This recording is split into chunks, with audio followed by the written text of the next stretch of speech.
Hello everyone and welcome back to our channel. I'm here today again with one of my favorite people. This is my mother, Carolyn.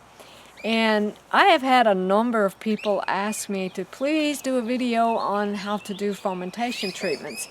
Especially even more so since I've been doing the videos about Marilena making the fomentation sets, and I'll try to remember to put a link to those videos in the video description below. But the reason I invited my mother today is because she has a very significant experience with fomentations, and she's become kind of an evangelist for chest fomentations. I've heard her many times say, I told them how to do those chest fomentations. So I thought I would invite Mom to come and just share a little bit of her experience. Do you remember what year that was that you were so sick with the bronchitis? Not really, but I was very much younger, a lot younger, a few years younger. So was I. Well, it was probably back in the early '90s, mid '90s, and that was the sickest I think I'd been in a very long time, Yeah. since a child probably, if I was even that sick as a child. Yeah. And you had bronchitis, right? I did, and You'd been out of work for like a month or something? no, I like wasn't that? out that long. Actually, I worked a long time with that, but I thought it was probably a new comforter that was causing me not to be able to breathe when I would lay down at night, because, sometimes the dyes and things affect me, but I would lay down, and as soon as I'd lay down, I would start gasping. I couldn't breathe, and I thought, this is weird, and so I chunked off that comforter, but that didn't help. So I knew there was something else very serious. But I was sick and I was coughing a lot, and I just didn't understand what was going on. And finally, Dana came and said, "Well, I'm taking you to see the doctor." And she took me to Uchie Pines, and I saw Dr. Thrash, and that's my first and only, I think, experience where a doctor prayed with me, and that really touched me. I'm blessed to have known him. Yes. And I think I just finished my training over there at UG Ponds. I don't remember exactly where I was in that. I trained there and then I started teaching there, and it was about 93 that I made the transition into teaching, so I'm not sure exactly where we were in that. But at any rate, I was gung-ho natural remedies, and I knew this could fix anything, and so I'll just let you finish up your story from there. So. Well, my train of thought's kind of weak on that Sorry. because that's a long time ago. But she gathered me up and took me, and she actually did a treatment on me at Uchie Pines, and I thought, this feels so good. It was just, I mean, I relaxed, my lungs relaxed, and I could breathe better. And so Dr. Thrash said if this didn't work, then he would admit me to the hospital.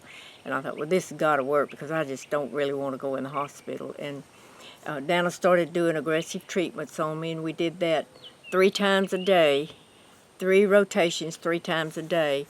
And he also had me taking echinacea and golden seal. And I thought, this just won't work, but it did. It did, and I still take those when I need it. I have golden seal on the shelf now, and echinacea as well, but I only take those when I really am desperate, because I don't want to wear out their potency on me. But anyway, she was doing those rotations, and we did this for about 3 weeks, and then I was finally able to go back to work, because I was out of work for about 3 weeks, and I thought, these people are just never going to believe that I've been this sick, but I was, and it was just very comforting. And within a week or so, I began to improve. I wasn't well by any means, but I began to improve, so that Dana even let me start to do the treatments on myself, which is not easy. And I don't recommend that. If you can get somebody else to do it for you, by all means, because it's just, you lose the power of the comfort of it, and the relaxation, because it does just relax the whole body, and the lungs get what they Opened need. up. Yeah, Yes. I mean, Yeah.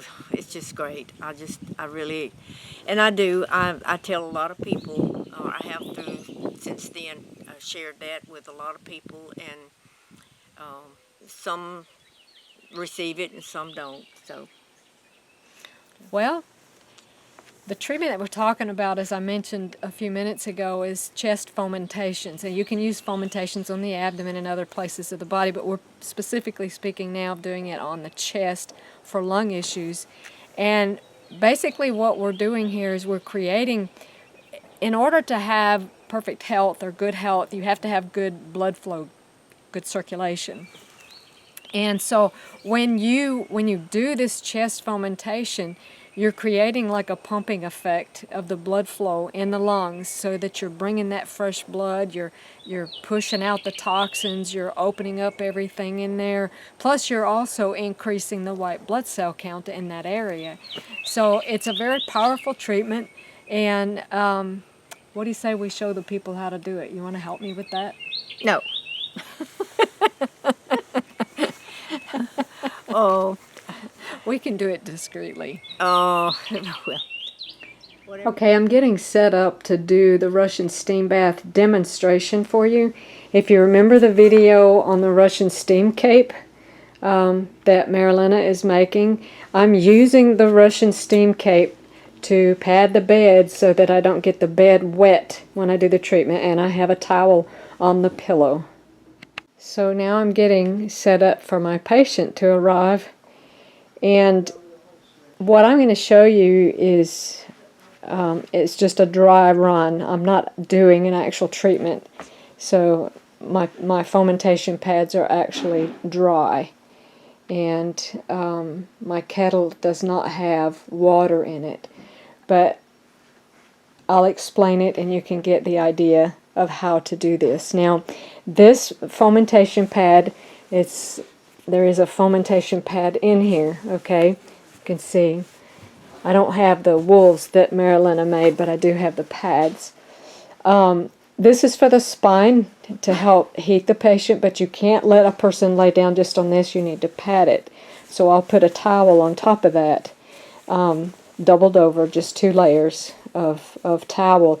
You want the spine just to be comfortably warm, or mildly hot. Now I'm going to show you another method for heating the fomentation pads in a little clip that was done by one of the lifestyle counselors over at Uchi Pines. But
Pines.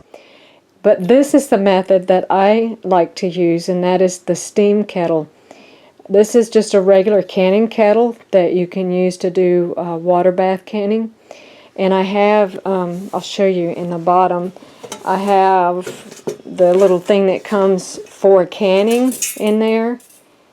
And then I also have a steam tray that I put upside down, and that gets my fomentations up away from the water so that they don't get, I only want them damp. I dampen these with water, I wet them thoroughly, and then I wring them out so that they're just damp. You don't want them dripping wet, you just want them very damp, very moist, okay? And then you put enough water so that it comes up, but not above your steam tray. You want them to sit on top of that and collect the heat, but not the water. So then I just fit them back in there with enough water on the bottom to steam nicely. And I place my fomentations in there. Whenever I made, I think I showed you on another video that I did, my homemade ones that I made, and these were made to fit rolled up standing in here. But these that I have from Marilena are larger, and so they don't fit in here the same way that my homemade ones do. But this will work just fine. So I put this on the stove and I let it heat on high for at least 20 to 25 minutes until these are very hot.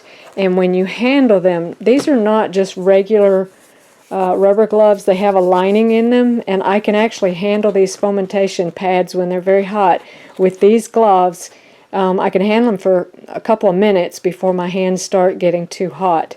So you want to get a nice heavy pair of rubber gloves like this, rubber cleaning gloves that have the nice lining in them, that are kind of, they feel thick and rubbery. So that's what I use for that. So we're going to pretend that my fomentations are hot, and I am going to get a patient in here and we'll show you how to do this.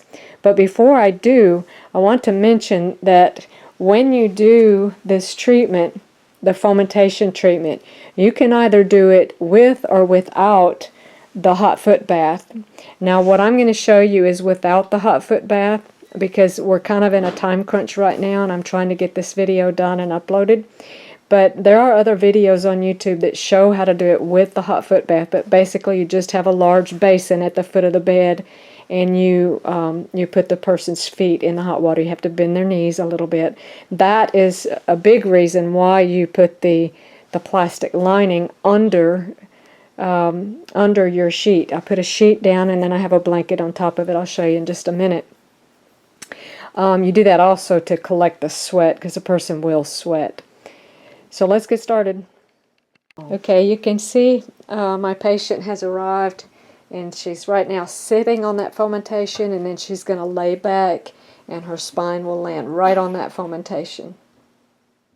Okay, since my patient is being a patient, she can't be a camera lady, and my husband is busy, so we're going to do the best we can here. You always want a basin of cold water, so that's my ice cold water, and this patient wanted it on her forehead and her sinus area, so that's what we've done here. And I'm going to get my first fomentation pad. It's damp and hot, and I am going to bring it and unroll it here and place it within padding like so. And I'm sorry if I'm not keeping it in the camera frame. Now I can't just place that right on my patient's chest because it will burn her. That will not be comfortable. And another thing is that the clavicles, the collarbones here, the nipples, any bony prominence are going to heat up a lot faster. So you may actually have to pad those areas more thickly. Typically what I do is I start off with a bath towel folded in half, and sometimes if the person is really thin, I'll go ahead and take another washcloth and place either across the nipples or on the clavicles so that I don't burn them. Okay, so this is ready for my fomentation pad, which normally I would have both hands to use, and place that on there. And then I like to cover with another wool, which I have here. Sorry for the now the camera frame there. I like to cover it up with another piece of wool, and I count 3 minutes. I leave this hot on for 3 minutes, cover everything up, and I have prayed with this lady and asked the Lord to bless our treatment, to bless our video. And because 3 minutes may seem like a long time when you're waiting for the patient, it's really not a long time. It's a very relaxing treatment. Often people will go to sleep, but if they're talking and they're not sleeping and stuff, sometimes I'll sing scripture songs to them, or I'll try to engage them in cheerful conversation. And if they want to be quiet, I let them be quiet. But you notice I have a wool blanket on top so that it retains the heat. And of course she's got the one on her spine, and you're constantly assessing, making sure that they're not burning anywhere. You want to change this out, take the cloth, dip it in the cold water, wring it out, put it back on the forehead, and you want to leave this hot fomentation on for 3 minutes, and then whenever you're done with that, whenever that time is up, you remove the fomentation, and I'm just going to set it here behind me for now, and you take your extra washcloth, wring it out, and normally the person would have, a bare chest, and I try to be discreet. Most often I'll just raise this up and reach under this padding towel so that I don't need to see their chest, and I just do cold friction all over their chest.